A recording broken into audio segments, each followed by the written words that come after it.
Assalamualaikum, waalaikumsalam. Pak Ustadz, saya baru pulang umroh. Obat batuknya apa? Ya semoga umrohnya mabrur. Ini obat batuk. Jeruk nipis jadi obat batuk, jahe obat batuk. Tinggal pakai yang mana aja. Hashtagnya obat batuk JSR. Kalau batuk kering, pakainya jeruk nipis sama madu. Kalau batuknya basah, ada riaknya, pakai jahe. Udah selesai. Udah ya, ibu yang pulang umroh. Saya baca kalau madu gak boleh dilarutkan dengan air panas. Iya, kalau air panasnya 100 derajat ke atas, rusak dia. Dan dalam jangka waktu tertentu.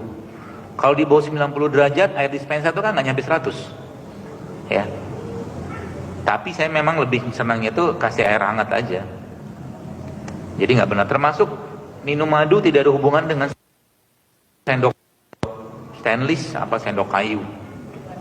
Tidak signifikan. Karena biasanya jangan minum madu pakai sendok stainless, sendok ini nih. Nanti katanya begana begini begitu. Jadi minum madu pakai ini boleh nggak? Boleh aja.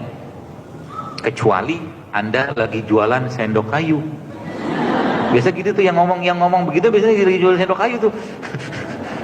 Minumlah madu jangan pakai sendok secang, sendok kayu manis. Gue tahu li modus lo. Terus dibilang apa? Padahal datanya nggak ada juga. Minum madu pakai sendok begini boleh nggak? Boleh aja, nggak ada masalah. Tidak signifikan mengubah komposisi pada madu itu. Ya, nggak masalah. Jadi bagaimana cara mengkonsumsi madu yang benar? Ya, kalau Anda punya botol madu, buka botolnya, masukin sendok, minum. Itu kan pertanyaannya. Iya nggak sih? Madu itu diminum kapan? Sebelum Anda makan.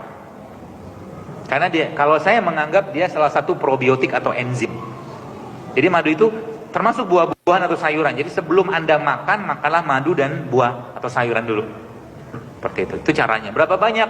Setiap orang beda-beda. Cuman kalau mau ngikutin polanya sholat, saran saya setiap 5 waktu sholat. Kecuali memang ada penyakit tertentu yang Anda dibatasi minum madu. Jadi kalau normal, nggak ada penyakit seperti diabetes, bagusnya minum madu itu setiap waktu sholat.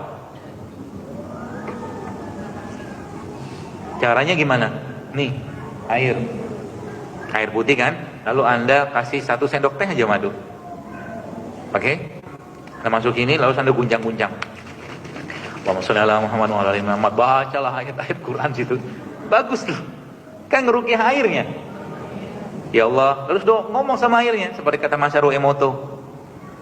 Kata dia kan ketika air itu diajak bicara, tapi kita nggak ngomong bicara kayak begitu-gitu amat. Kita doain aja, baca subhanallah alhamdulillah wa la ilaha illallah wa akbar Allahumma sholli ala Muhammad wa ala ali Muhammad. Atau Anda baca surat-surat, tiupin. Minum madunya.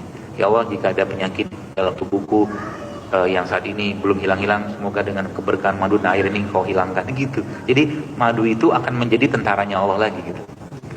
Minum begini artinya ini 300 mili 300 mili kali 5 kali waktu sholat berarti sudah 1500 liter Anda, 1500 mili atau 1,5 liter Anda minum. Itu aja udah bikin kenyang. Jadi habis sholat ngapain? Gak kepikiran buat makan. Mikirnya apa? Mau ngaji. Soleha banget dah. Amin gitu.